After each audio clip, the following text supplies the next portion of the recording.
Eh bien, bonsoir à tous. C'est toujours un grand plaisir d'être ici avec vous pour l'enseignement du mercredi. C'est une bonne opportunité de parler encore du Seigneur ce soir. Aujourd'hui, le thème que je voudrais... la fois précédente, on avait parlé sur l'intégrité. Hein, j'ai vu que tu veux aussi faire... j'ai regardé aussi sur Internet, là j'ai vu ça. Et je pense que c'est le thème, je pense que le monde entier aujourd'hui est en train de développer. Parce qu'il y a une certitude au niveau de l'Église qui est tout à fait surprenante d'ailleurs, et je crois que ça n'existe que dans l'Église en finalité, c'est que le Saint-Esprit est un. Et comme il est un sur toute la terre, ce que l'Esprit peut dire à certains moments dans l'histoire du monde, et qui est très important évidemment pour lui, donc pour Dieu, se répand partout dans le monde entier. Et nous nous rendons compte que parfois on croit avoir trouvé quelque chose, et puis on apprend, comme tu m'avais dit, qu'ailleurs on avait dit exactement, ou à peu près la même chose, si ce n'est pas exactement, et puis que dans d'autres pays, dans d'autres endroits du monde, partout, le but aujourd'hui, c'est le but de Dieu, c'est que nous vivions dans l'intégrité. Et sans l'intégrité, les portes du ciel se ferment. Il faut être bien conscient qu'on ne peut pas venir à l'Église et croire que Dieu va nous bénir parce qu'on vient à l'Église. Ce matin, j'entendais un tout petit passage d'un prédicateur. C'était très, très court. Et puis, il disait ceci, qu'il dit, il n'y a aucune différence pour nous, venir à l'Église ou à non-croyants. Un non-croyant, rentrer ici maintenant, ça ne change rien. Il est aussi à l'Église. Mais qu'est-ce qui change? Ce qui va changer, c'est la sainteté. C'est l'intégrité qui va changer. Vous pouvez vous asseoir, je peux m'asseoir, mais si on n'est pas intègre, on peut paraître l'être et ne pas l'être. On peut paraître. Hein? Mais le but de Dieu, donc, c'est que nous venions dans sa maison et nous n'avons un seul éclairage. C'est la lumière fondamentale qui a créé l'univers. Aujourd'hui, j'aimerais vous parler sur la Ménorah. On pourrait dire beaucoup de choses sur la Ménorah et on en dira quand même ce soir quelques-unes, mais je pense que c'est l'objet le plus inimaginable qui puisse exister dans la nation d'Israël, je dirais même, et évidemment dans le tabernacle et évidemment dans le temple. Une petite parenthèse, c'est que dans le tabernacle, évidemment, comme c'était un temple portatif, on avait, j'allais dire, entre guillemets, réduit à, entre guillemets, la plus simple expression, et il n'y avait donc qu'une Ménorah dans le tabernacle. Mais lorsqu'on va dans le temple de Salomon, il n'y a pas une Ménorah, il y en a 10. Et lorsqu'on rentre à l'intérieur du temple, évidemment, il y a 5 à gauche et 5 à droite, et on doit passer au milieu de ces 10 Ménorahs, qui n'est pas par hasard. Parce que 10, si vous vous souvenez tous, que 10 représente Dieu. C'est la valeur de la lettre divine fondamentalement dans le mot éternel. Donc Yud He Vav He, 10. Et lorsqu'on rentre dans le temple de Jérusalem, il y a 10 Ménorahs. C'est quelque chose d'absolument incroyable. Et tout évidemment en or pur, qui faisaient chacune à peu près, mais c'est approximatif, à peu près chacune 50 kilos. Donc 50 kilos, ça fait quelque argent quand même, hein, quelque argent.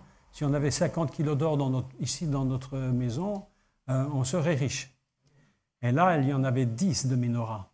Et ces Ménorahs ont évidemment quelque chose de très, très, très important au niveau donc j'allais dire, du culte en Israël. Aujourd'hui, le but, c'est de parler de cette Ménorah et d'expliquer d'où elle vient et comment elle a été formée. Nous nous rappelons toujours que la première fois dans la Torah que la parole s'exprime, c'est par rapport à la lumière. La première chose que nous devons savoir, c'est que lorsque nous parlons, nous dégageons quelque chose de lumineux. Et en fait, la Torah va nous enseigner que Vaï Or, que la lumière soit. Et cette première connexion, il faut toujours se rappeler quand on fait de la Torah, de regarder les mots qui connectent avec les mots. Et la première fois que le mot lumière connecte, c'est avec le mot « il a dit ». Dieu dit que la lumière soit. Autrement dit, lorsque nous parlons, nous ne devons jamais oublier dans l'Église que ce que nous devons communiquer, c'est la lumière. C'est la lumière que nous devons parler. Ce n'est pas, mais attention, quand je dis la lumière, ce n'est pas la lumière d'une doctrine. Même si les doctrines parfois sont bonnes, utiles, mais toujours faibles. Parce qu'une doctrine ne peut jamais être considérée comme étant le 100% de l'exactitude. Parce qu'on peut se rendre compte que lorsque l'on fait de la doctrine, eh bien la doctrine avec le temps peut évoluer ou régresser. On a parfois des idées toutes faites sur les choses de Dieu en disant c'est comme ça, pas autrement, et puis on se rend compte plus tard que c'était peut-être pas tout à fait comme ça, et ce serait peut-être un peu autrement. Ça, c'est la doctrine. Mais ce que nous prêchons, même si on utilise de la doctrine, et parfois c'est nécessaire, mais ce n'est pas la lumière fondamentale. La lumière que nous devons donner au monde, c'est la lumière incréée, c'est-à-dire celle du commencement de l'univers. Et lorsque Dieu va mettre sur terre son tabernacle et qu'il va mettre à l'intérieur la ménorah, qu'est-ce que cette ménorah? Sinon la lumière incréée. Alors là, il y a un grand mystère, et c'est très compliqué, arriver à comprendre comment Dieu va connecter le ciel et la terre. Comment est-ce possible que Dieu puisse arriver à connecter l'éternité avec la temporalité? Et pourtant, c'est le grand secret de la Torah. Lorsqu'on lit la création du monde, c'est très compliqué d'arriver à discerner ce qui est d'en haut et ce qui est d'en bas. Tout est une fusion. Tout est fusionné. Et c'est pourquoi, lorsqu'on regarde la ménorah, voilà que je vais peut-être le mettre ici, ce sera peut-être mieux. J'espère que ça va toujours. Hein. Oui. Voilà. Il ne bouge plus comme ça. Il est devenu sage. Donc on est dans ce système de connexion avec le ciel et la terre. Et dans tout ce que Dieu fait au départ de la Torah, très compliqué de fusionner les deux en un. Et lorsque Dieu va mettre la ménorah sur terre, en réalité, on a une lumière qui est produite par les hommes, mais qui en réalité représente l'éternité. Elle représente l'éternité pourquoi? Parce que d'abord, nous nous rendons compte que lorsque nous sommes projetés dans l'Apocalypse, on voit qu'il y a les 7 lumières qui sont devant le trône de Dieu. Et cette lumière, c'est quoi? C'est la ménorah. Ce n'est pas autre chose. Donc on ne sait plus, lorsqu'on rentre dans le tabernacle, sommes-nous sur terre ou au ciel? En finalité, je pense qu'on est dans les deux. Et lorsque le Messie parle, il va dire quelque chose d'extraordinaire. Il va dire, le royaume de Dieu est descendu parmi vous. Alors je me dis, mais comment? Donc avant, il n'y était pas. Mais la réalité, c'est que Dieu connecte les deux. Et qui est le royaume de Dieu? En réalité, c'est qui le royaume? Ce n'est pas un endroit seulement, c'est une personne. Et je ne cesserai jamais de dire suffisamment que la lumière incréée, c'est le Messie. D'ailleurs, tous les maîtres d'Israël qui parlent de la lumière ou de l'esprit, du commencement de la Torah, tous s'accordent à dire unanimement que c'est l'esprit et la lumière messianique. Donc, lorsqu'on va rentrer dans le tabernacle et qu'on va constater ce qui s'y passe, en réalité, il y a très peu de choses. Dans le lieu saint, il y a très peu de choses. Il y a, je crois, 3 objets fondamentaux, plus les outils qu'on veut utiliser, hein, mais les grands objets fondamentaux, la ménorah, l'autel des parfums et la table qu'on appelle la table des pas de proposition, ou la table, plus traduit plus justement, la table des pains qui ont des visages. Et on va lire quelques textes ici sur la ménorah, et je vais d'abord commencer par vous faire remarquer quelque chose de très surprenant. Impossible, comme on se disait maintenant, impossible à traduire. Quand je dis impossible à traduire, c'est impossible à traduire en français. Parce qu'en hébreu, il y a quelque chose de très particulier dans la langue hébraïque, c'est qu'un même mot peut être écrit de 2 ou 3 façons différentes. Et même écrit de façon différente dans la même phrase. Alors, c'est tout à fait surprenant. Et ça, c'est le secret de l'hébreu. Bon, je ne sais pas, en français, j'écris, je ne sais pas, chandelier, il n'y a pas 36 manières de l'écrire. En français, il y a une manière de l'écrire, point, c'est tout. En hébreu, il y a 2 façons d'écrire ménorah. De même que Aaron s'écrit de différentes façons. Donc, on va lire un texte, et c'est la première fois qu'il apparaît. C'est au chapitre, dans le livre de l'Exode, donc Shemot est au chapitre 25. D'accord?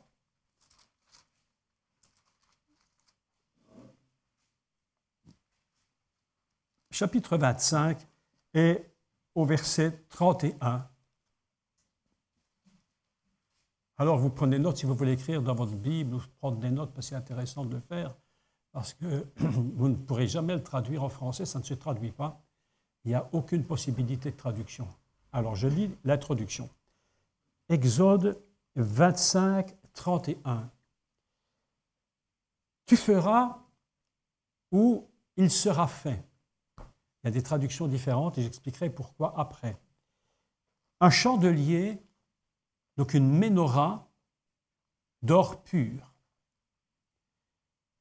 Cette menorah sera faite d'or battu. Son pied, sa tige, ses calices, ses pommes et ses fleurs seront d'une même pièce. Alors une petite particularité immédiatement, et ça je pense que c'est seulement le texte hébreu peut nous révéler ça, c'est que la menorah est construite sur un principe très étrange, ou peut-être pas étrange, peut-être extraordinaire, c'est que si vous prenez la menorah telle qu'elle est décrite, je ne vais pas la prendre en détail parce que c'est très long, mais si vous la prenez par niveau, elle a 12 niveaux. La base est le premier, les dernières en haut qui portent les flammes, le 12e. Et c'est partagé en 12 niveaux, et pas par hasard. Pourquoi 12 niveaux? Parce que 12, c'est un code. Et que 12, c'est les 12 tribus, entre autres, et plein d'autres choses. Et que cette menorah va éclairer les 12 pains. Si elle était 11, elle n'aurait pas éclairé les 12. Il fallait qu'elle soit 12 pour éclairer les 12 pains, qui représentent les 12 tribus. Alors, comment j'ai découvert ça? Tout simplement parce que j'avais acheté une grosse Torah, mais très grosse Torah, à Strasbourg, dans la librairie. Et puis, à la fin, vous pouvez tous vous la procurer, c'est génial ça. Et à la fin, il y a toutes des images en couleur qui expliquent les sacrifices, dont la menorah, entre autres, était là. Et je l'ai regardé, puis j'ai dit, mais c'est très intéressant de calculer les niveaux. Et j'ai découvert qu'il y avait 12 niveaux. Donc, ce n'est déjà pas le hasard. Parce que Dieu, lorsqu'il dans la lumière incréée, et je vais expliquer pourquoi la Torah, c'est la lumière incréée, la menorah, pardon, c'est la lumière incréée, parce que justement, les 12 tribus sont représentées au commencement de l'univers. Mes amis, on peut aimer Israël ou ne pas l'aimer, mais on ne peut pas s'en passer. On ne peut pas s'en passer. Il y en a qui aiment, d'autres qui n'en veulent pas, mais de toute façon, ils vivent 12 mois par an, et 12, c'est le système codé de Dieu, on n'a pas le choix. Alors, c'est absolument extraordinaire parce que la Torah a donc 12 niveaux en partant de la base. Et on va arriver au sommet. Et cette menorah, ici dans le texte 25, et là, c'est intéressant de prendre note, même pour les écoles bibliques, leur expliquer quelque chose. Très intéressant d'expliquer. C'est que le mot menorah est repris 2 fois dans la même phrase. La première fois, tu feras, ou il sera fait, une menorah d'or pur. On précise ça, le matériau qui va être utilisé. Et le mot menorah, la première fois, est écrit comme ceci.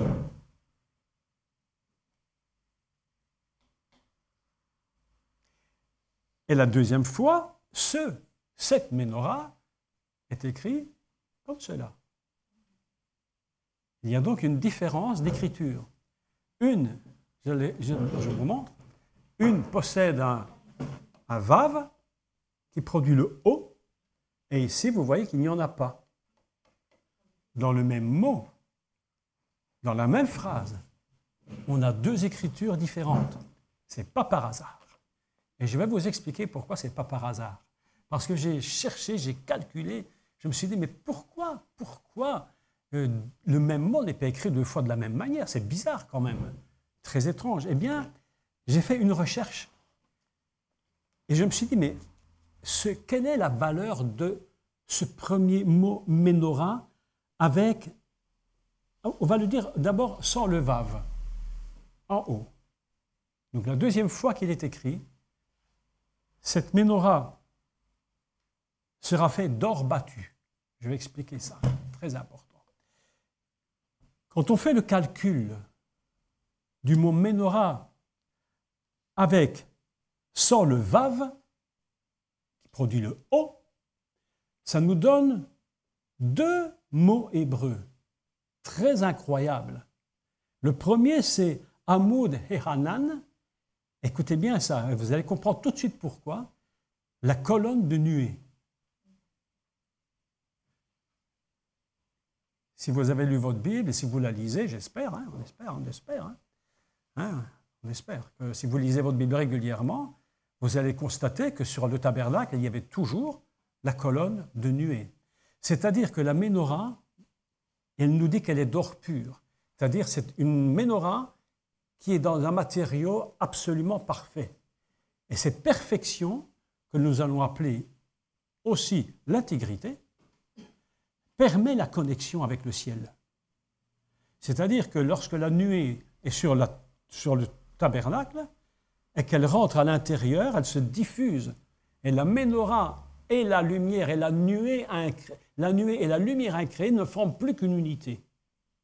C'est-à-dire que le mot menorah sans le vav produit un mot extraordinaire, ou plutôt, j'allais dire deux mots, c'est Hamoud, qui signifie une nuée, une colonne, Hahanan, la nuée. Et nous nous rendons compte immédiatement que la menorah, c'est le système que Dieu utilise pour connecter la gloire. Il n'y a pas de gloire connectée sans lumière. La nuée de gloire, en réalité, c'est la lumière à créer. Et ce qui est extraordinaire dans ce texte, c'est que la nuit, la colonne de nuée était en feu, et le jour, elle était une colonne de nuée, je dirais, entre guillemets, normale. Même si elle n'était pas normale, mais on pourrait dire qu'elle était assez normale. Et la nuit, c'est une colonne de feu. Et voilà que nous apprenons que la menorah, en réalité, c'est la colonne de feu, c'est la gloire. La lumière incréée du commencement de l'univers, c'est la gloire de Dieu. C'est très important. Le deuxième mot, écoutez, et là vous allez comprendre tout de suite. Le deuxième mot, c'est ce qu'on appelle Alpnei Ahadama. Alpnei Ahadama, qui vaut aussi la même valeur de 295, ça signifie sur toutes les faces de la terre. Ah, c'est magnifique. Autrement dit, la menorah n'a pas été donnée que pour le peuple d'Israël. La menorah existe pour l'humanité entière. Et le peuple d'Israël, il a une mission très importante, c'est de diffuser, de permettre à cette lumière qu'ils ont reçue, de la communiquer au monde entier, à l'humanité tout entière. Et là, ça nous rappelle une parole immédiatement de Yeshua qui nous dit « Allez par tout le monde et enseignez, prêchez la bonne nouvelle ». Mais la bonne nouvelle, c'est quoi? On ne peut pas la comprendre, cette bonne nouvelle. Personne ne la comprend, si ce n'est pas révélé par la lumière. La lumière de Dieu, elle a la capacité d'éclairer, mais aussi de révéler. Je ne sais pas si vous vous souvenez, mais nous, probablement, parce qu'on n'a plus 20 ans, mais à l'époque, il y avait, je ne sais pas si on fait encore ça, des petites BD. Et ces petites BD, il y avait toujours un petit bonhomme intelligent qui avait une idée lumineuse. Vous avez remarqué qu'on dit une idée lumineuse. Pas par hasard, hein? Et alors, au-dessus du petit bonhomme, il y avait une petite ampoule qui était... Vous vous rappelez de ça? Je ne sais pas si vous... Il y avait une petite ampoule qui s'allume au-dessus de sa tête pour dire « Eureka, j'ai trouvé l'idée ». En réalité, c'était exactement ce que Dieu fait. Il dit, cette lumière incréée, elle a cette capacité non seulement d'éclairer là où nous allons, bien sûr, ta parole est une lampe à mes pieds, une lumière sur mon sentier. Elle dit que les mitzvot sont des lampes et la Torah est une lumière. Autrement dit, cette Torah, ici, si nous la comprenons, c'est la lumière incréée. Ça n'a rien à voir avec la lumière de l'humain. Vous savez que, je ne sais pas, c'est au XVIIe siècle, je ne sais pas, dans ma tête, je ne sais plus, mais on appelle le siècle des Lumières.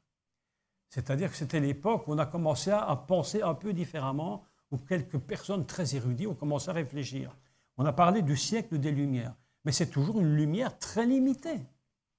C'est une lumière humaine, avec des philosophes qui vont nous faire des philosophies, certaines bien et d'autres, j'allais dire, à dormir debout. Il y a un grand philosophe, je ne me rappelle pas son nom, c'est un Français d'ailleurs. Je crois qu'il est mort, maintenant il est décédé, mais cet homme a fait une philosophie toute sa vie. Et on enseigne sa philosophie dans toutes les universités, encore maintenant, dans les plus grandes écoles. Et puis à la fin de sa vie, cet homme est mort. Et avant de mourir, il a dit « Tout ce que j'ai dit n'était que des bêtises. Je me suis trompé dans tout ce que j'ai dit. » Mais on continue d'enseigner ce qu'il dit. Comme quoi la parole persiste. Et voilà que la lumière incréée, elle a la capacité de nous révéler le chemin, de nous révéler la Torah, la parole de Dieu qui est le Messie.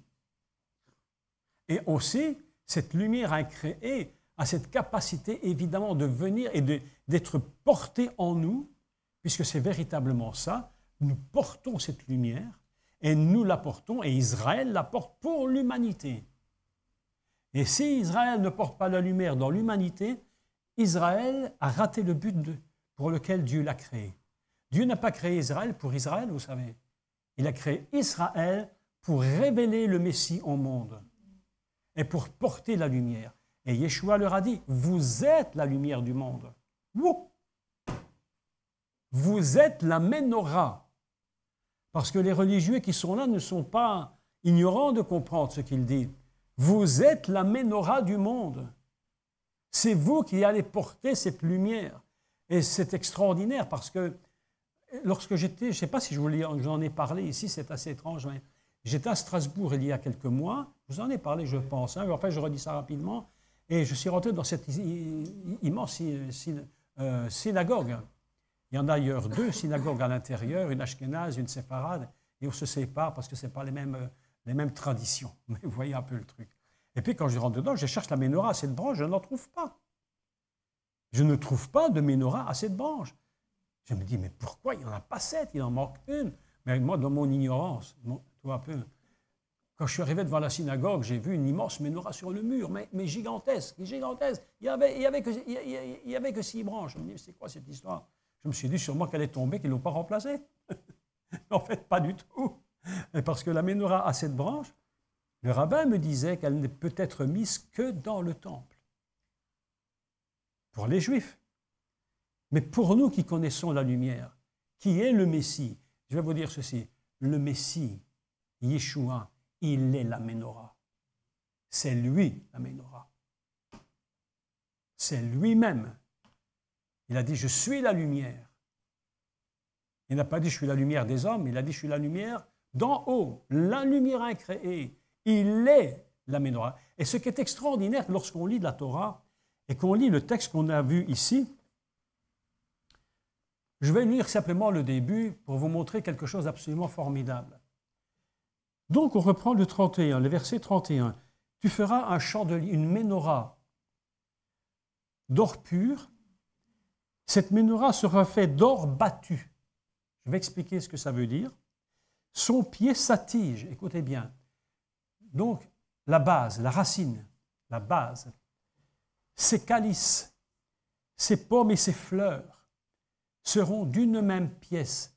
Ça nous fait penser à quoi immédiatement? Que la Ménorah, c'est un arbre. Elle porte des fleurs et des fruits.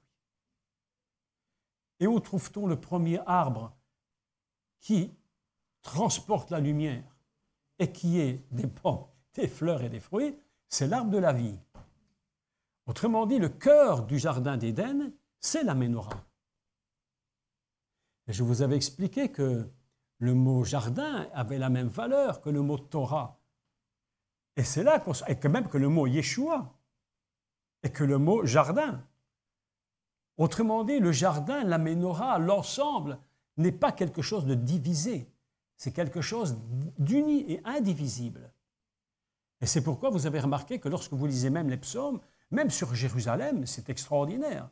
Même sur Jérusalem, c'est une ville indivisée. On ne peut pas la séparer. La Ménorah n'est pas divisible. Donc, il y a un texte très, très intéressant. Et on va continuer sur Ménorah, mais avec, cette fois, avec le Vav. Écoutez, ceci, c'est absolument incroyable. Avec le Vav, la valeur change, puisqu'on rajoute une lettre. Cette lettre, c'est la valeur 6. Cette lettre, elle s'appelle la connexion. Vav, cette petite lettre Vav, en français, ça veut dire « et ». Toi et moi, c'est-à-dire qu'on est connecté, le « et » nous connecte. Et voilà que dans ce mot Ménorah, on va rajouter, Vous avez vu, juste au milieu, entre les deux premières et les deux dernières, on rajoute le vav, la connexion. Et lorsqu'on rajoute la connexion, ça change la valeur du mot. Et la valeur du mot, elle est extraordinaire. Vous savez, le premier mot qui vaut 301 dans la Bible. Et ça, c'est très important. Je te donne un secret. Pas que je ne pense pas que tu ne sais pas, mais il y a des choses qu'on apprend. J'aime apprendre de tout le monde, et parce qu'on a toujours besoin de s'instruire. Où apparaît le premier mot qui vaut 301? Bereshit, Bereshit. Bereshit, ce n'est pas 301, non? Non plus. Lorsque vous prenez, écoutez, c'est incroyable. Lorsque vous prenez le mot Bereshit, je vous montre quand même, parce que si je ne le montre pas, vous n'allez pas comprendre. Je vais le marquer ici.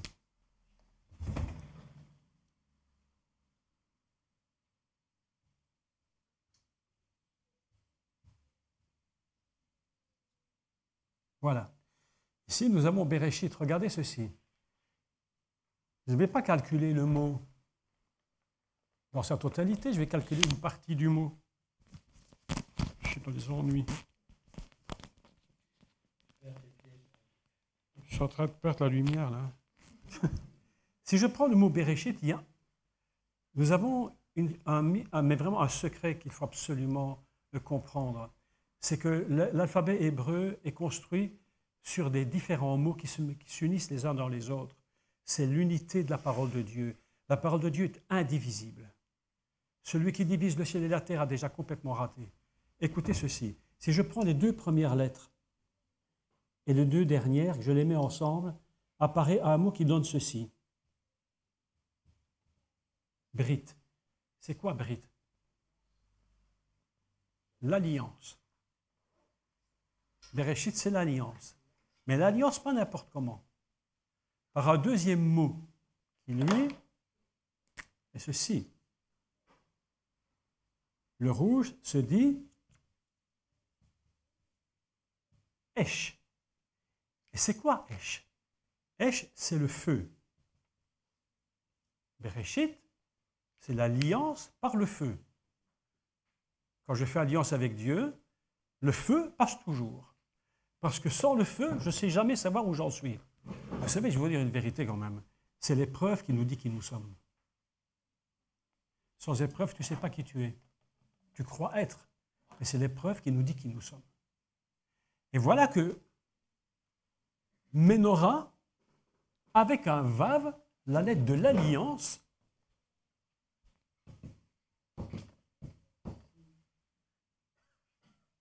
Ménorah, lettre de l'alliance, elle vaut 301. Et le mot feu vaut 301.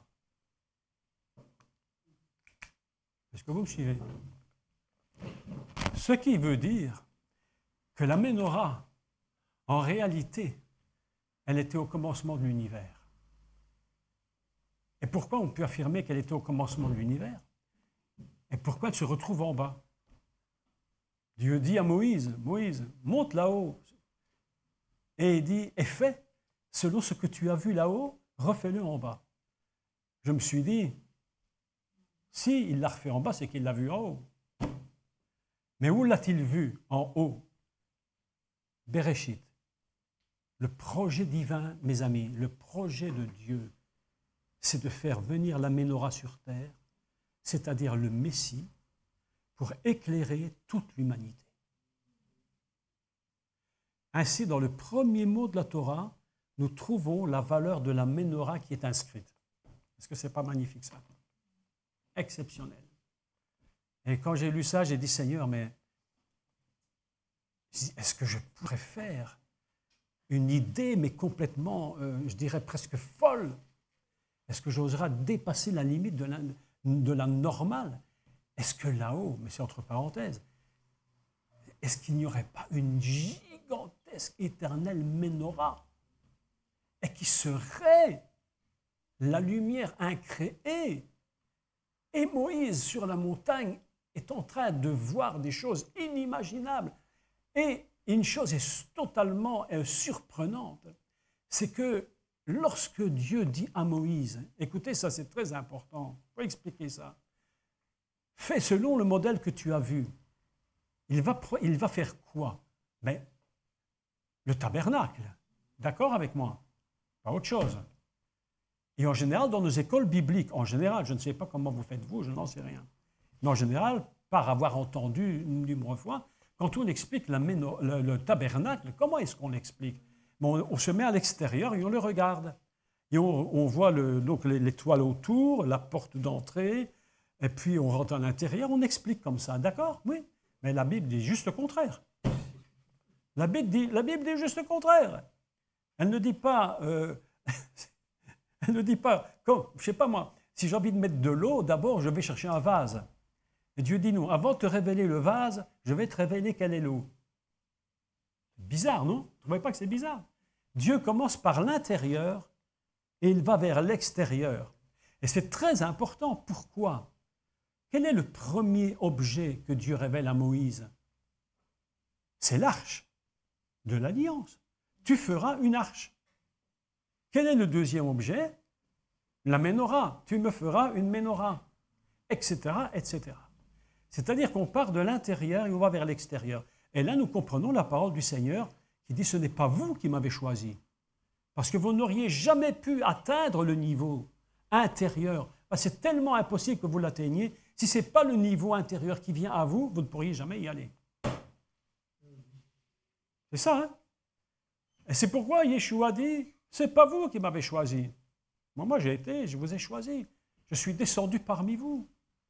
Je suis descendu parmi vous, afin que vous compreniez que ce n'est pas vous, mais que c'est moi qui choisis. Et je commence par vous révéler le plus haut niveau. » Les rabbins nous disent tous, enfin tous, pas tous, mais disent tous que le 10e niveau, personne ne l'atteint jamais, c'est impossible. Ils disent qu'il y a 10 niveaux de révélation, mais le 10e niveau, personne n'y arrive jamais. Je répète parfois la même chose, vous ne m'en voudrez pas, mais c'est toujours très amusant parce que c'est ce jeune homme qui va voir son rabbin et qui lui dit, mon cher maître, il dit vraiment, vous êtes exceptionnel, j'ai jamais entendu ça de ma vie, franchement, c'est formidable. Il dit, mais vous avez atteint à quel niveau? Le 9e niveau, mais pour atteindre, pour connaître ce que vous connaissez, c'est impossible. Et le rabbin lui regarde et son maître de Torah lui regarde et dit, oh, mon pauvre ami, si tu savais, je n'ai même pas atteint le premier. Et c'est pourquoi c'est impossible d'atteindre nous-mêmes.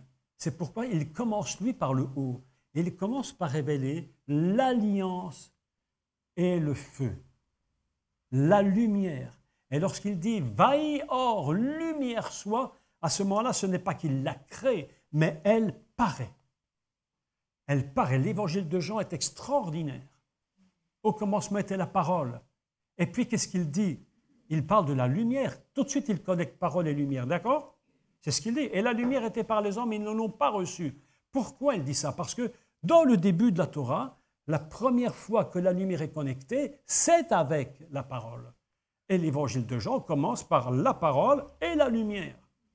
C'est très important de comprendre. Tout ça n'a pas été des inventions subitement, c'est des révélations qui viennent de la Torah. Donc, nous apprenons par cette valeur 301 que le premier mot de la Torah contient à l'intérieur de l'alliance la menorah, le chandelier. Quand j'ai lu ça, j'ai dit, mais c'est absolument incroyable. Comment il peut y avoir un chandelier en or là-haut pour nous parler d'alliance? Le deuxième mot est extraordinaire. Le deuxième mot qui vaut 301, c'est le verset qui se trouve toujours dans la Torah au premier jour. C'est lorsqu'il est dit « Et Dieu donna un nom à la lumière ». Il donne un nom, Vaïkra, il l'a crié à la lumière. Ce n'est pas simplement un verbe pour un verbe. Quand il dit Vaïkra à Or, et qu'il lui dit à Or, tu vas t'appeler, toi, la lumière, jour. Quelle est la valeur de Vaïkra, de la racine du verbe? C'est Kara. Et Kara vaut 301. C'est la Ménorah. Quand il donne des noms à la lumière, c'est la Ménorah qui donne un nom. C'est le chandelier. Vous imaginez un peu l'histoire. lorsque vous rentrez à l'intérieur de la menorah, du tabernacle, mais on est au ciel. Il y a beaucoup de chrétiens qui ne se rendent pas compte que lorsqu'ils rentrent dans la présence de Dieu, dans l'Église, ils ne rentrent pas dans un bâtiment seulement, ils rentrent au ciel. Mais s'ils prenaient conscience dans leur tête de ce qui se passe dans la réalité spirituellement et même physiquement, mais il n'y aurait pas tous ces magouillages d'église et toutes ces discussions inutiles et toutes ces disputes qui ne servent à rien du tout, mais qui éteignent la lumière. Oh mon frère, on a bien du mal avec les églises. Parfois je me dis, mais qu'est-ce qu'ils ont compris? Je dis, mais essayons d'ouvrir nos yeux pour comprendre, ici dans cet endroit, mais on n'est pas n'importe où. Ce n'est pas simplement des chaises dans un bâtiment. Le jour où nous prenons possession d'un lieu, ce qu'on appelle un makom en hébreu, ça c'est très important. En hébreu, pour dire un lieu, on dit makom. Et le makom, écoutez bien, c'est un des noms de Dieu. Dieu s'appelle le lieu. C'est-à-dire cet endroit-ci, si l'église n'était plus ici, demain vous déménagez, je ne sais pas, vous allez ailleurs, on va relouer le bâtiment. Et on peut en faire n'importe quoi, c'est une librairie, un commerce, n'importe quoi. Mais tant que vous y êtes, cet endroit, c'est l'endroit où Dieu réside. La lumière incréée est ici dans ce lieu. C'est elle, c'est pas... Je vais te dire une chose, mais ne sois pas blessé parce que moi je dis la même chose pour moi. C'est même pas toi qui révèle les choses, ni moi. Moi je vous parle, je révèle rien. C'est la lumière qui révèle. C'est la lumière qui réveille. Est-ce que vous comprenez ce que je dis? C'est que lorsqu'elle s'allume, mais attention que les lumières ne diminuent pas. Attention que les flammes ne diminuent pas. Il faut toujours qu'elles soient au niveau. Et nous apprenons une chose incroyable. La menorah, elle est fondée sur un système qui est celui-ci. Je vais vous montrer. Il n'y a pas beaucoup de place, mais on va essayer de se débrouiller. Elle est créée comme ceci.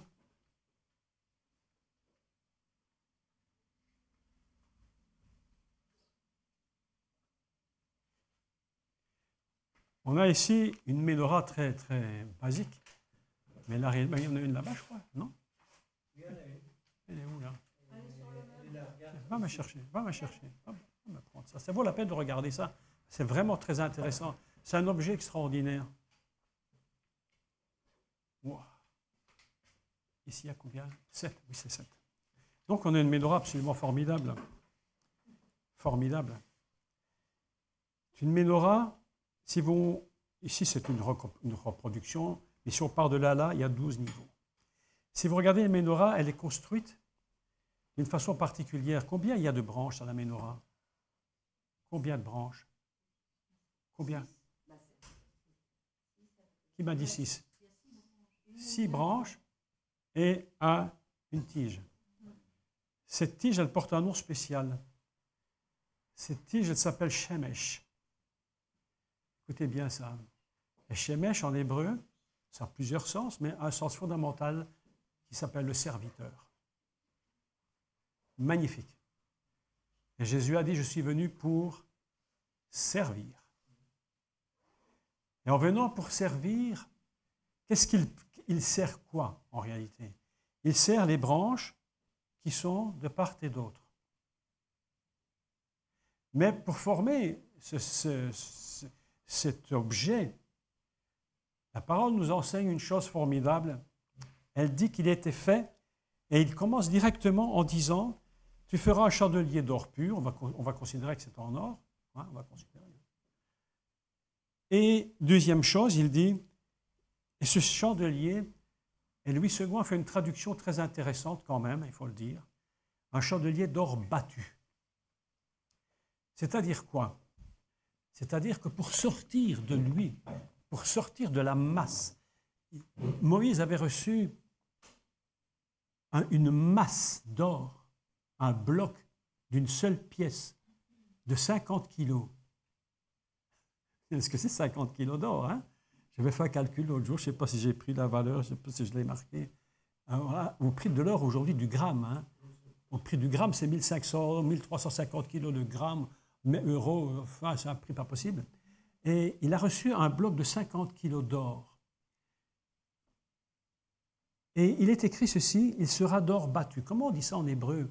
En fait, or battu en hébreu n'existe pas. Quand tu lis ça dans ta Torah, en français, tu peux être déjà certain que ce n'est pas écrit.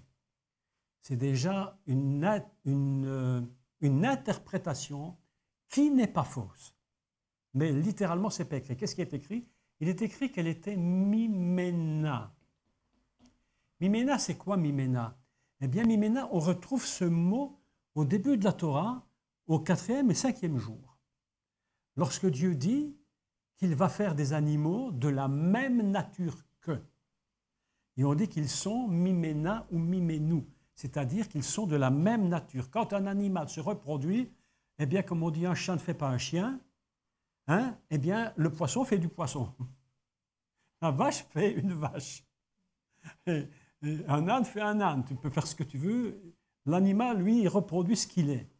Et la Bible nous enseigne que de la même nature que cet objet, que les animaux se reproduisent par eux-mêmes, dans la même nature, cet objet est construit sur le même principe. De lui va sortir ce qu'il est. C'est incroyable. De lui va sortir ce qu'il est. Est-ce que vous comprenez?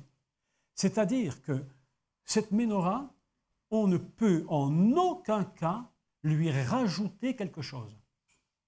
Les branches, les coupelles, tout ce qui peut être dedans, les fruits, les fleurs, tout, rien ne peut être ajouté à cet objet. Très important, tout ce qui se trouve là vient du même bloc. C'est-à-dire que celui qui l'a fait, et là je vais vous donner une petite explication, entre parenthèses très surprenante mais intéressante. Lorsqu'ils vont faire cette menorah, Louis II s'est dit,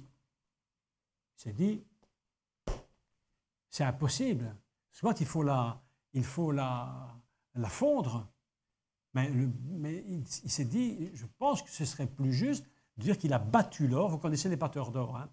Il y en a très peu des batteurs d'or encore. En Europe, en France, je crois qu'il y en a deux, un ou deux en Italie. C'est très très rare les batteurs d'or. Mais en battant la pièce, les 50 kilos, ils ont fait sortir progressivement cet objet d'une seule pièce. Qu'est-ce que ça veut dire? Ça veut dire que les branches, le tronc, le socle, les lumières qui portent les lumières, tout est de la même nature. Et ces branches représentent quoi? Eh bien, on a une explication de Jésus, de Yeshua, qui est très intéressante. Il va dire quelque chose que les religieux ont tout de suite compris. Ça passe souvent inaperçu dans l'Église. On connaît le texte, mais la relation est compliquée. Il dit, lorsque vous allez porter la lumière, allez deux par deux. Deux par deux. C'est-à-dire que vous êtes de la même nature que la menorah. Lorsque Dieu nous regarde ici, ça paraît absolument fou. Ça nous paraît absolument mais inconcevable. Mais lorsque Dieu te regarde, qu'il nous regarde, il nous voit de la même nature que le Messie. Mes amis, écoutez, je vais vous dire un secret. Écoute bien. Nous ne sommes pas rajoutés à lui. Nous sommes sortis de lui. Wow! Lorsque Dieu a fait la menorah, il a vu sortir l'Église du Messie. Lorsque tu es né de nouveau, il ne t'a pas vu rajouter en lui, il t'a vu sortir de lui. Parce que nous étions en lui au commencement de l'univers. Et lorsqu'il a travaillé le Messie, lorsque le Messie a été battu, oh, la menorah, c'est le Messie qui a été battu pour le sortir et faire son Église. Waouh, waouh, waouh, waouh, waouh. Et nous ne sommes pas rajoutés à lui. Waouh, ma chère Laurence, tu n'es pas rajouté à lui. Tu n'es pas rajouté. Tu es sorti de lui. Tu es sorti de lui. Tu as la même nature que lui. C'est pourquoi Paul va dire une chose, mais absolument incroyable. Moi, j'aime tellement ça. Il dit, je participe aux souffrances de Christ. Mais comment? Est-ce que Jésus n'a pas souffert assez tout seul? Est-ce qu'il fallait rajouter quelque chose? Mais ce n'est pas ça que ça veut dire. Ça veut dire que tel que je suis, c'est parce que si je souffre, c'est parce que je suis sorti de la masse. Est-ce que tu comprends? Ne pleurons pas quand on souffre, même si c'est dur. Mais disons-nous, nous sommes en train d'être formés de lui. Nous ne sommes pas formés, rajoutés. Tu n'es pas rajouté, tu es sorti de lui. Et voilà que nous sommes maintenant ces branches. Et nous allons deux par deux annoncer la bonne nouvelle. Quelle bonne nouvelle? Celle qui est là. Les lumières. Les lumières. Pas le siècle des lumières, les lumières d'en haut. Waouh, ça c'est magnifique ça. Ça c'est splendide. 301. Vous savez ce que ça signifie 301? Un mot formidable. On le retrouve dans tout le voyage de l'exil dans le désert. C'est le mot, c'est Hatzur, le rocher. Wow. Le rocher, c'est la Ménorah. Et c'est pourquoi la Bible nous enseigne que le rocher les suivait dans le désert. Mais enfin, c'est pas possible ça, c'est quoi cette histoire? En fait, qu'est-ce qui les suivait dans le désert? La Ménorah. Et c'est de là que sont sorties toutes les bénédictions. Il n'y a aucune bénédiction qui ne sort de cet objet. Tout vient de lui. Tout est avec lui. C'est le seul objet dans toute l'histoire d'Israël, et j'allais dire de l'humanité, le seul objet unique, il n'y en a pas un autre, qui est digne de porter la lumière. C'est pourquoi faisons attention dans l'Église, lorsqu'on rentre la philosophie. On peut rentrer la philosophie dans l'Église, mais faites attention, ce n'est pas la lumière à créer. Il y a des systèmes parallèles, souvent, qui essaient de compenser le manque de réalité spirituelle et des choses que nous ne connaissons pas de Dieu. Et comme on n'arrive pas à s'en sortir par la parole et par les choses divines, alors on essaie d'apporter des choses parallèles. Je suis un peu dur de le dire, mais... Bon, bref. La seule lumière qui est digne de rentrer dans l'Église, d'éclairer les enfants de Dieu, c'est la Ménorah. Que nous dit le texte biblique? Il dit que la Ménorah, le texte est incroyable. Elle dit qu'elle éclairait en face. Elle éclairait en face elle-même. Elle s'éclairait elle-même en face. Mais ça veut dire quoi? Ça veut dire que ta parole sont des mitzvot, des lois, et la Torah est une lumière. Mais comment comprendre la loi de Dieu sans la lumière? C'est-à-dire qu'elle s'éclaire d'elle-même. Mais alors, ce qui est formidable, c'est que lorsque tu rentres dans le tabernacle, la Ménorah se trouve là, et là se trouve la table des pains de proposition. Et sur la table se trouvent 12 pains. Et les 12 pains sont les 12 tribus d'Israël. Et les lumières éclairent les 12 tribus parce qu'elles sont portées par 12 niveaux. Les 12 niveaux portent les 7 lampes. Et ces 7 lampes éclairent les 12 pains. Israël n'existe et ne sait qui il est que par la Ménorah et par la lumière incréée. Sinon, c'est impossible. Et l'Église aujourd'hui devrait comprendre que nous ne savons qui nous sommes que si il nous éclaire. Et c'est pourquoi nous devons être très prudents, mais très prudents dans l'Église, lorsqu'on fait des conférences de psychologie, de pédagogie. Enfin, la pédagogie, c'est autre chose. Mais la psychologie et tous ces systèmes-là, essayer d'arranger les choses. Mes amis, on apprend une chose. Nous devons apprendre à connaître qui est le Seigneur. Plus nous le connaîtrons, plus nous serons à même de pouvoir gérer l'Église. Et je ne dis pas ça qu'aux serviteurs de Dieu, hein, pour moi, je dis ça aux chrétiens. Parce qu'on est tous un peu pasteurs de quelqu'un. On est tous un peu enseignants de quelqu'un. Hein? Si, je ne sais pas, je dis n'importe quoi, tu amènes quelqu'un au Seigneur demain, tu l'amènes au Seigneur. Et puis maintenant, tu l'abandonnes, tu dis va voir le pasteur. Mais celui que tu as amené au Seigneur, il a besoin de toi. Vrai ou pas vrai? Nous sommes un peu le pasteur de ceux que nous gagnons à Christ. Alors, je voudrais vous faire une petite explication très intéressante sur ce que dit le commentateur très, très reconnu, rabbinique, rabbin du Moyen-Âge, Rashi. Il fait un commentaire, mais absolument, j'allais dire, astronomique. Alors, je le mets entre parenthèses, d'accord, parce que Il faut le mettre entre parenthèses. Mais quand même, l'idée est absolument incroyable. Rachi, il dit qu'en fait, il n'est pas écrit dans la Torah « tu me feras ». On a traduit « tu me feras ». Mais il faudrait traduire « il sera fait ». Ce qui n'est pas du tout la même chose. Si je dis « il sera fait un pain », c'est différent de dire « tu me feras du pain ». Donc, Rachi part d'une idée qui est celle-ci. Il dit, puisqu'il est écrit « il sera fait », il dit « comment la Torah est-elle venue à l'existence ?» Je vous parle d'un commentaire rabbinique, hein? Pas du tout évangélique, protestant, rien du tout, que rabbinique. On le prend comme il faut le prendre, entre parenthèses. Mais écoutez ce qu'il dit. Il dit que lorsque Moïse a reçu les 50 kilos d'or, le bloc, il dit ceci, il l'a pris, je ne sais pas comment il fait, il était costaud, il l'a pris, enfin, vous voyez l'idée, et il l'a jeté au feu. Il l'a jeté dans le feu. Et Rachi nous dit que Moïse n'a dû rien faire. C'est Dieu lui-même qui l'a fait dans le feu. Alors l'idée vaut ce qu'elle vaut pour sa construction. Alors peut-être c'est juste, ou peut-être Louis II a raison, mais tous les deux ont une idée absolument fantastique. C'est lorsque nous passons dans le feu, 301, c'est de là que sort la Ménorah. Et ce n'est pas nous qui nous faisons, c'est lui qui nous fait. C'est lui qui nous fait, mes amis. Et n'essaye pas de te rajouter au Seigneur, parce que le Seigneur ne veut pas que tu te rajoutes à lui, ça le dérange beaucoup. Il dit, qu'est-ce que c'est? C'est un truc qui vient de se rajouter à l'intérieur. Qu'est-ce que c'est que cette philosophie bizarre qu'on essaie de rajouter là-dedans? Une philosophie qui se rajoute là-dedans, le chandelier disparaît. Il n'a plus aucune puissance, les lumières s'éteignent. Pourquoi? Parce que lorsque tu rajoutes une philosophie là et là et là, alors il n'y a plus cette branche. Ou alors tu éteins celle-ci et tu rajoutes la philosophie dedans. Et ce n'est plus la Ménorah. C'est un mélange absolument insupportable que Dieu ne veut pas.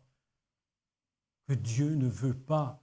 Nous devons, nous les serviteurs de Dieu, propager la lumière incréée, celle qui est de Dieu seul.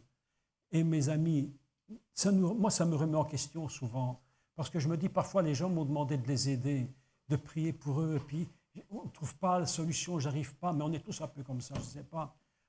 Alors je me dis, mais Seigneur, mais je ne te connais pas assez. Il faudrait que je puisse vraiment savoir, mais... Et le Seigneur me dit dernièrement, en étudiant ce texte, il me dit, arrête, le Seigneur me dit, arrête de te rajouter en moi. Ne te rajoute pas. Tu es sorti de moi.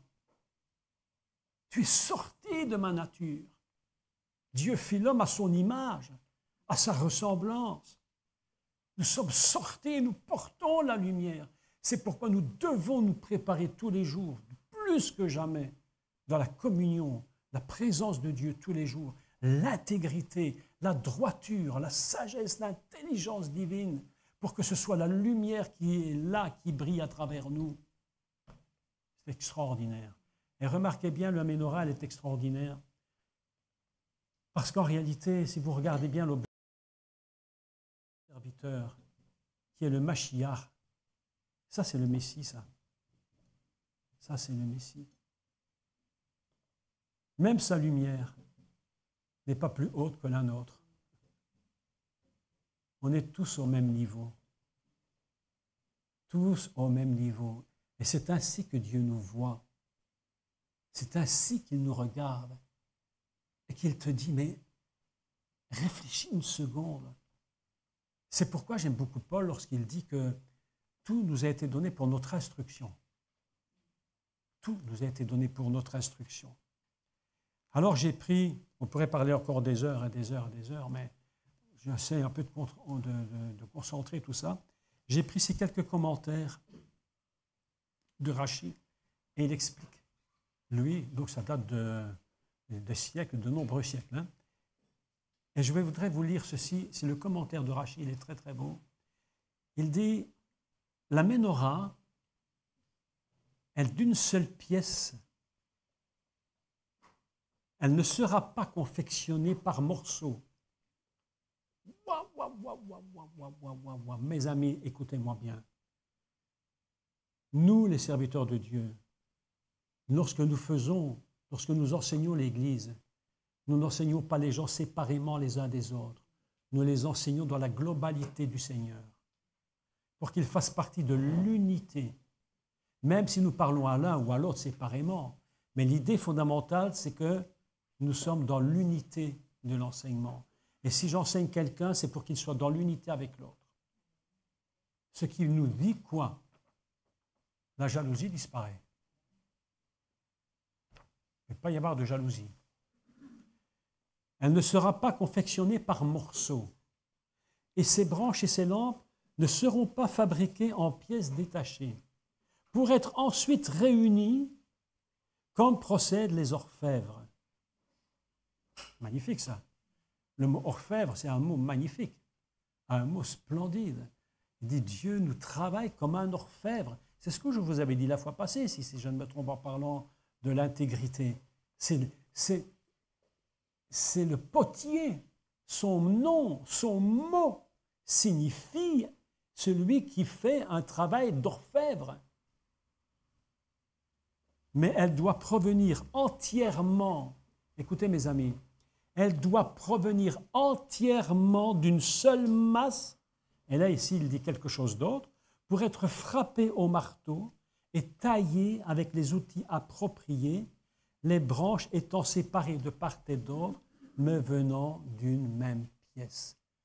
Mes amis, lorsque nous souffrons, lorsque nous passons par des épreuves compliquées, des difficultés, laissez-moi vous dire une chose. Allez, on va encore dire une. Nous avons la joie ce soir de voir un papy et une mamie. Oui, toi, tu es maman. Tu sais parfaitement que lorsque tu as mis tes enfants au monde, je ne pense pas que c'était une partie de plaisir. Il y a des moments difficiles, la souffrance est là. Mais qu'est-ce que tu as engendré? Pas quelque chose que tu as rajouté à toi. Quelque chose qui est sorti de toi. Oui. Donc, voilà la vérité. Lorsque tu souffres, nous avons ici une jeune dame qui vient d'accoucher, comme toutes les femmes, elle a dû souffrir pour mettre cet enfant au monde. Et c'est ça qu'il dit. Lorsque nous sommes, c'est ce qu'il raconte, il dit, nous avons été donc frappés pour sortir de nous cette nature qui est la nôtre. Et Dieu dit, mais qu'est-ce que vous croyez? Est-ce que ce n'est pas la même chose lorsque moi je vous ai engendré? Mes amis, il y a un secret, mais je crois qu'il faut le découvrir encore et encore, c'est que lorsque nous amenons les âmes aussi, que lorsque nous évangélisons, comme on dit très, très évangéliquement, lorsque nous évangélisons, écoutez, je vais vous dire quelque chose de fou. Écoute, Vincent, c'est trop fort. Lorsque nous évangélisons, le grand tort que nous avons, et que moi j'ai eu pendant des années, enfin Dieu nous connaît, puis il fait avec, hein, mais quand même le grand tort, c'est que nous imaginons que nous allons chercher des gens pour les amener à l'église. Mais Dieu dit non, non. Lorsque tu annonces l'évangile, tu es en train de sortir les gens de moi. Tu es en train de les sortir de moi. Ils ne savaient pas qu'ils étaient en moi, mais maintenant ils ont compris. Et maintenant tu veux les sortir de ma nature, afin qu'ils soient comme je suis. Et qui les a engendrés? Mais pas l'évangéliste. C'est le Seigneur qui les engendre. C'est pourquoi il est écrit que le Saint-Esprit rajoute à l'Église. Il donne à l'Église ceux qui sont venus à la connaissance. Nous, qu'est-ce qu'on fait? En finalité, qu'est-ce qu'on fait? Très peu de choses. Hein? On parle le dimanche matin. En finalité, pas pour te rabaisser, non plus. Mais en finalité, qu'est-ce qu'on fait? Très peu de choses. On parle, je parle. Mais qui c'est qui engendre? C'est lui qui engendre. Nous sortons. Nous devons sortir nos églises du Messie. Et nous pas essayer de les y mettre. L'autre jour, je réfléchissais en étudiant ça, je réfléchissais à ça, je me dis, mais Seigneur, mais qu'est-ce que moi j'ai fait pendant des années? J'ai essayé de te rajouter des gens, alors comme on ne les rajoute pas facilement, on calcule le nombre de gens, combien on a. Et souvent, j'ai posé la question à une église, que je ne fais plus d'ailleurs, combien il y a de gens dans ton église? Ça ne m'intéresse plus. Je devrais plutôt dire combien tu en as sorti de Jésus. Mes amis, est-ce que ce n'est pas vrai, Vincent? Sortons les âmes qui sont enfermées à l'intérieur. Et même si nous souffrons pour les faire naître, la souffrance que nous pouvons connaître pour les faire naître, c'est l'or battu. Nous sommes en train d'être battus pour sortir de notre nature, celle qui est celle du Seigneur. Les âmes, les personnes que Dieu veut qui fassent partie de cette menorah. Il y a 15 jours, 3 semaines, ça passe tellement, je ne sais même plus. J'étais dans une toute petite église ici, à la Bouvrie. Je ne sais même pas si vous connaissez cette église. Toute petite église. Ils sont une petite vingtaine. Une dame qui est venue au Seigneur il y a déjà une quarantaine d'années. Et puis, on s'était perdu de vue, on peut s'y retrouver. Et puis, elle m'a invité pour aller passer un dimanche après-midi. Je suis arrivé dans cette petite église-là, une petite église qui est louée en local d'Arby. Et l'après-midi, il loue cette salle. Parce que, voilà, bref. J'arrive là, puis on a chanté, on a fait l'enseignement. Et puis, j'ai regardé cette petite église. Ils étaient, je ne sais pas, une vingtaine. C'est pas beaucoup, tu vois. J'ai regardé l'église. Et je leur ai dit, écoutez bien ceci, ne soyez jamais honteux de qui vous êtes. Que tu sois 20 ou 40, que tu sois 15 000 ou 100 000 ou 1 million, ne sois jamais honteux de qui tu es, parce que tu es sorti de lui. Tous ne sont pas appelés à être pasteurs d'1,5 million de gens. Tous ne sont pas appelés à gérer des églises de 1000 personnes. Tous ne sont pas appelés à gérer 100 personnes. Je vous dis la vérité. Mais ne croyez surtout pas que vous êtes inférieur. Si vous avez une église de 40, parce que vous êtes capable d'en gérer 40 ou 50 ou 100, soyez fiers. Parce que qui compte, ce n'est pas que vous soyez 1000, mais c'est que vous soyez sortis de lui. Sortis de lui. D'une même pièce. Wow. Et tu t'imagines quand on va arriver au ciel? Mais quand on va rentrer dans le ciel, mes amis, mais nous allons voir la vraie menorah d'en haut, celle qui est là-haut, là-haut, et nous allons nous retrouver à l'intérieur. C'est une puissance incroyable. Nous avons besoin aujourd'hui de connaître de mieux en mieux d'où nous venons. D'où est-ce que vous venez, mes amis? D'où est-ce que tu viens, mon frère?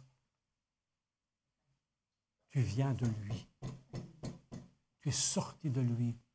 Un jour, quelqu'un t'a fait naître. Le Seigneur, c'est le côté féminin de Dieu, d'engendrer et de mettre au monde tout le temps des nouvelles personnes.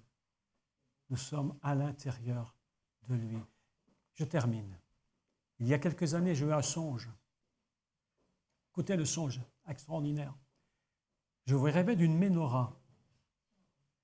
Et tout d'un coup, dans cette menorah, une chose étrange est apparue.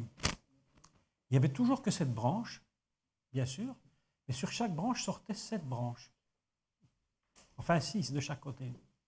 Et de chacune de chaque, qui sortaient de chaque côté d'une 6 branches. Et ça s'est répercuté comme ça par millions. Et je me suis retrouvé devant une menorah dans mon songe qui était immense. Immense. On ne pouvait même plus compter. Même plus compter. C'est-à-dire que c'est ça l'Église. C'est ça le corps du Seigneur. Il est la menorah. Il est la menorah. D'une seule pièce. Mes amis, aujourd'hui, nous allons vraiment prier le Seigneur. Et nous voulons le remercier parce que nous n'avons pas été ajoutés par qui que ce soit, mais nous avons été sortis de lui par les mots que nous avons dits. Alors maintenant, moi, quand je prêche maintenant, avant, quand j'enseignais, et maintenant j'ai un peu changé depuis 15 jours. C'est pas vieux, hein? Depuis 15 jours, j'ai changé. J'ai dit, Seigneur, que je vais parler à ton peuple. Je ne vais plus parler comme si je leur apportais quelque chose de l'extérieur, mais je vous apporte quelque chose qui vient de l'intérieur du Seigneur. Et si demain si demain vous parlez aux gens qui ne connaissent pas le Seigneur, ne les faites pas rentrer en lui, parce que le monde n'arrive pas à rentrer en lui. Et ce que le monde a besoin, ce que les gens de l'extérieur ont besoin, c'est de comprendre qu'ils étaient en lui à la fondation du monde et que maintenant Dieu veut les faire sortir pour devenir des branches de sa lumière incréée. Alléluia. Amen. On pourrait encore parler tellement sur ça, et je suis persuadé qu'il y aura encore beaucoup de choses à dire, mais quand même j'essaie un peu de synthétiser tout ça. Et il dit, ta lumière est une lampe à mes pieds. Une lampe à mes pieds. Une lampe sur mon sentier. C'est elle qui conduit. La Torah, c'est la lumière incréée. Ne rajoutons rien. Ne croyons pas qu'on va sauver les gens par la philosophie. Laissons le Seigneur faire son travail. Et laissons-le, par sa nature divine, nous sortir de lui et faire sortir des autres. Amen. Amen. On va prier le Seigneur. On va rendre grâce au Seigneur. Éternel, notre Dieu, oui, c'est vrai, Père. La première chose que nous voulons faire ce soir, c'est nous humilier devant toi. Parce que si ce n'est toi qui sors, si ce n'est de toi que nous sortons et que tous ceux qui viendront sortent de toi, Seigneur, nous n'avons aucune capacité de les faire entrer en toi. Notre travail, c'est de leur parler pour que tu puisses les faire sortir de ta nature et qu'ils comprennent que tu es la seule souche véritable d'où ils sont venus. Père, si ce n'est pas ton esprit qui le fait, jamais nous ne pourrions le faire. Je prie ce soir pour chacun d'entre nous, pour le pasteur, son épouse, tous les responsables de cette Église et tous les membres, Seigneur, afin que la lumière brille dans cet endroit d'une façon incroyable, extraordinaire, et que ce qui est fait, que ce qui est dit ne soit pas apporté d'extérieur, mais soit puisé à l'intérieur de ce que toi tu es, cette masse d'or pure. Oh, alléluia, Seigneur, pure, parfaite, intègre. Ô Père éternel, je crois que ton Église, elle a à tes yeux une bien plus grande valeur que ce que nous imaginons, bien plus grande. Vraiment, Seigneur, ce soir, nous voulons te rendre grâce de ce que nous sommes sortis de toi, parce que c'est toi qui l'as fait. Et que ton nom soit béni ce soir. Je remets cette Église, Père, entre tes mains, parce qu'elle est sortie de toi. Elle n'a pas été faite par un homme, mais elle a été faite par toi. Et si tu as donné des responsabilités à des hommes, des femmes dans le ministère, Seigneur, c'est pour être en toi et seulement en toi et ne porter que la lumière incréée qui a commencé toute chose et qui n'a jamais de fin. Ainsi je prie, Père éternel, pour cette Église. C'est une Église qui fait partie de ton Église. Elle n'est pas hors. Ce n'est pas parce qu'il n'y a pas millions de membres. C'est ton Église que tu aimes particulièrement. Et j'en suis bien convaincu.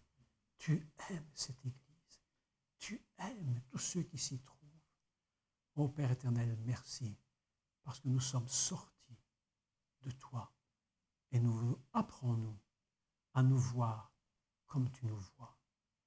À nous connaître comme tu nous connais.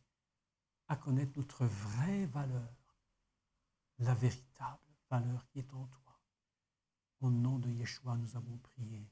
Amen. Amen, amen, amen. Que Dieu